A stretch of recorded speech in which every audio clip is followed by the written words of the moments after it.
Kita lanjutkan Pak Arief ya. Siap. Karena kita memang podcastnya di kondisi outdoor nih ya. Kalau nanti ada suara motor lewat ya udahlah, anggap saja itu memang dinamika yang ada ya. Nah, ini rumah juga sebagai sekretariat Gemi. Mantap. Ya. Saya kira ini saatnya Pak Arief bicara dari sudut pandang sebagai pelaku, praktisi, dan kita juga memahami Indonesia ini punya goal dalam Jakstranas di tahun 2025 Indonesia bersih bebas sampah. Dan kemudian kita juga memahami di Bandung Raya saat ini sedang dalam kondisi bisa ada tantangan terkait dengan persampahan, ya, darurat sampah di Bandung Raya, bahkan ada satgasnya.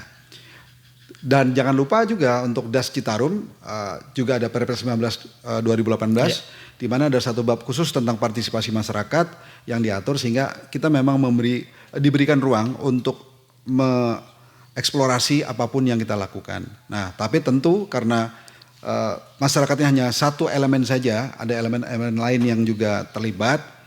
Anggaplah biasa disebut pentahelik.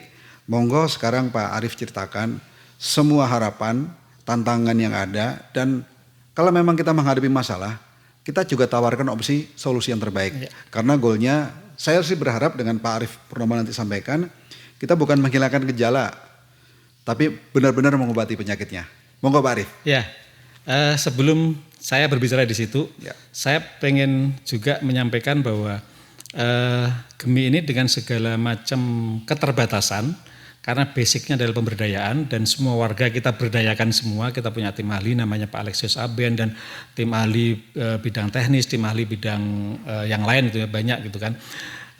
Tapi kita juga tidak pernah melupakan satu keinginan bahwa kami punya program Gemi Berbagi.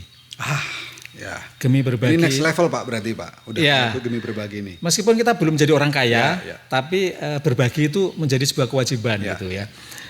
Yang pertama, kita itu setiap menjelang Ramadan memberikan tidak memberikan ikan ya, tetapi memberikan kail juga. Jadi kami itu memberikan sembako kepada masyarakat se-RT itu harga 120.000, masyarakat cukup nebus dengan 50.000. Wow. Itu setiap tahun kita berlakukan. Itu nggak rugi Pak? Itu dari keuntungan kita. Oh, jadi mantap. Kalau ditanya kas RT-nya sekarang berapa? Nggak ada kas RT. Kas RT masih 0. Oke. Karena semuanya kita proses terus, kita puterin terus. Jadi, tapi produktif Pak ya. Tapi produktif. Jadi ada keuntungan ya kita buatkan seperti itu. Jadi ada 56 KK yang kita selalu setiap tahun itu kita suplai sembako. Meskipun nggak banyak ya, 120.000, masyarakat beli cuma 50.000 gitu kan. Terus kemudian kita juga setiap bulan membagi lele gratis kepada seluruh warga di sini, dan yang ketiga adalah membantu pemerintah mengurangi stunting. Nah, ini gimana caranya? Gimana caranya? Sektoral nih. BKKBN pada awal tahun yang lalu itu tahun ini ya melonsing inisiatif bahwa lele itu lebih baik dibandingkan dengan daging sapi untuk mengurangi stunting. Kenapa? Karena kandungan proteinnya lele tinggi. Ya. Dan lele kita itu setelah penelitian dari ITB kemarin 47,4% ya. Sehingga kita juga punya sertifikasi halal untuk lele kita. Karena memang benar-benar bersih. Itu kita kemas dalam bentuk nugget itu, kita bagi kepada posyandu dan PAUD.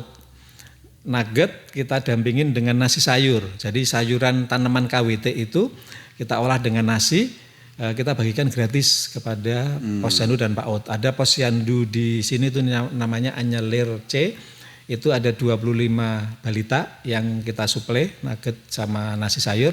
Terus kemudian PAUD di atas itu ada sekitar 40 siswi PAUD, itu kita suplai juga itu. Itu yang kita lakukan. Jadi jangan pernah berhenti berbagi. Luar biasa, itu konsep Pak. Kita. Nah, dengan adanya itu kita akhirnya ini bisa kita lakukan loh, karena nawa itu kita, niat kita. Jadi konsep kita kalau kita mencintai alam, ya harus kita tata alam itu, jangan kita rusak alam itu, kan gitu konsepnya ya.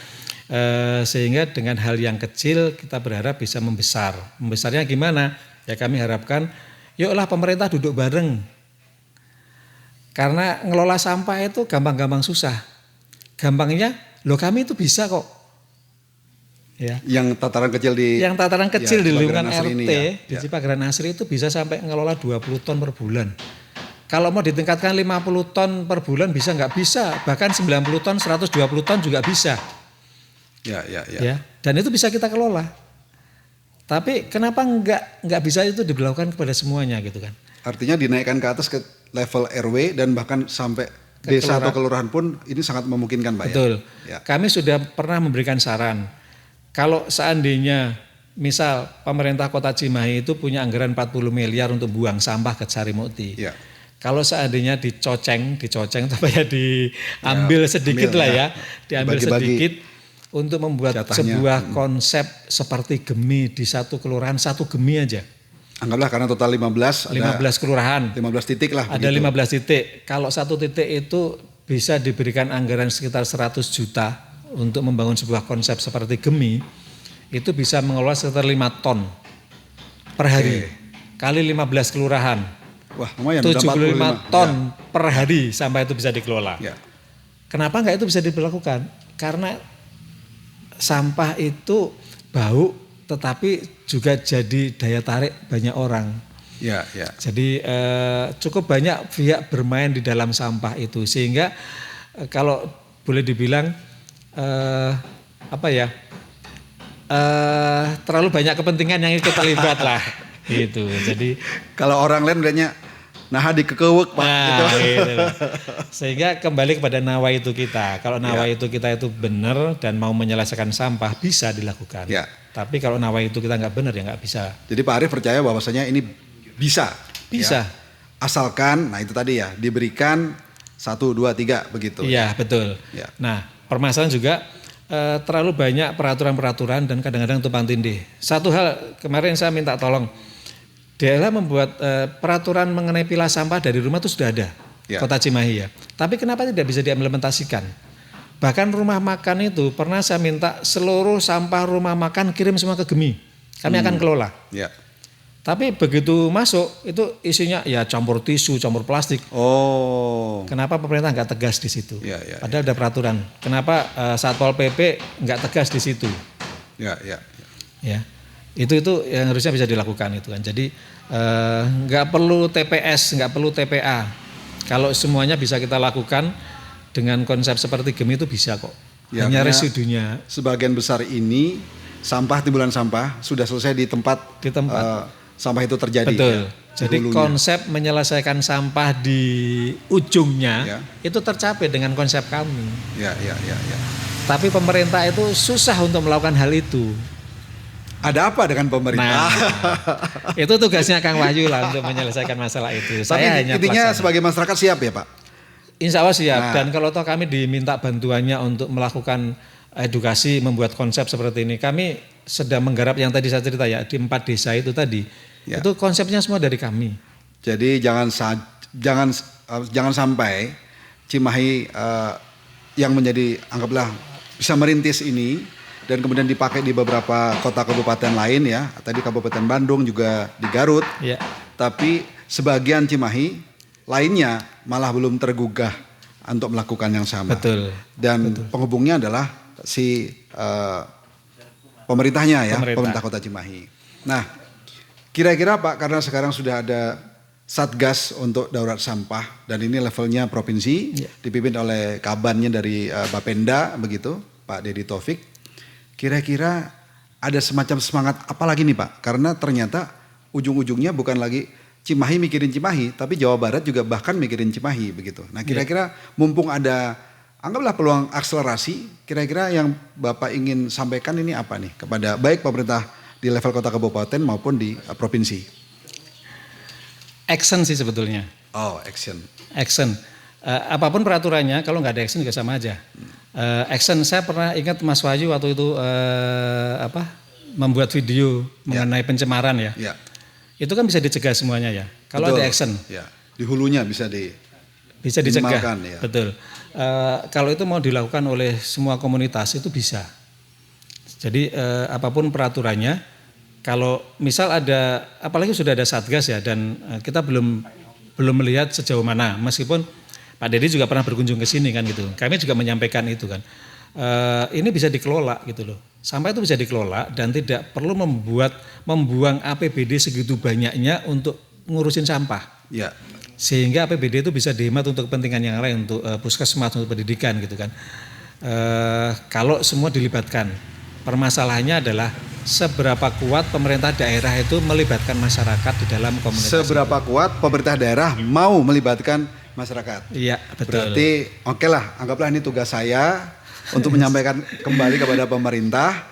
Intinya masyarakatnya siap. Masyarakatnya dan akan siap. ada juga aktivasi masyarakat lainnya untuk kemudian semakin disiapkan, semakin banyak, semakin tinggi ya. Tinggal katakan keinginan atau itikat ya dari pemerintah provinsi untuk kemudian melakukannya, Pak. Contoh sederhananya tadi 4 desa tadi, Mas. Ya, ya. Kang Wahyu ya. Kami kan nggak pernah tahu dan nggak pernah berinteraksi dengan 4 desa itu kan. Ya. Tapi pada saat kita berbicara mengenai sampah, bagaimana membuat sampah menjadi sebuah nilai tambah untuk masyarakat gitu kan. Saya bilang, kenapa BUMDesnya nggak mengelola sampah? Kenapa Karang Taruna nggak mengelola sampah? Ya, ya, ya. Kalau sampah itu bisa kita jadikan uang, ya kenapa nggak kita kelola? Ya, jadi ini konsepnya sampah dilihat sebagai bahan baku atau sumber daya. Betul. Ya. Itu bisa, dan faktanya bisa kita lakukan, dan sampai sekarang masih hidup tuh 4-4-nya gitu kan. Mantap. Tapi ini sebenarnya panggilan mereka juga, Pak, untuk memulai ya di Garut maupun di Kabupaten Bandung itu. Yang akhirnya kita bisa membentuk komunitas-komunitas kecil yang mengelola sampah itu kan. Jadi dulunya kan kita nggak kenal siapa dia, kerjaannya apa, dan begitu kita ajak, yuk kita kelola sampah, menjadi sebuah pergerakan ya, dan itu bisa kita lakukan. Bahkan di Giri Mekar kemarin itu antusias warganya cukup tinggi. Yang mau kita edukasi, kita kumpulkan di masjid, kita edukasi itu hadir sekitar 70 warga. Ya. Meskipun kita kasih embel-embel, dibagi ember, ya cuman ember loh dibaginya. Ya. Tapi masyarakat berminat itu berarti kan niat masyarakat untuk memilah sampah itu ada. Ya. Tinggal bagaimana pemerintah menyikapi hal itu. Jadi jangan berpikir bahwa masyarakat nggak peduli. Meskipun sebagian masyarakat juga nggak peduli.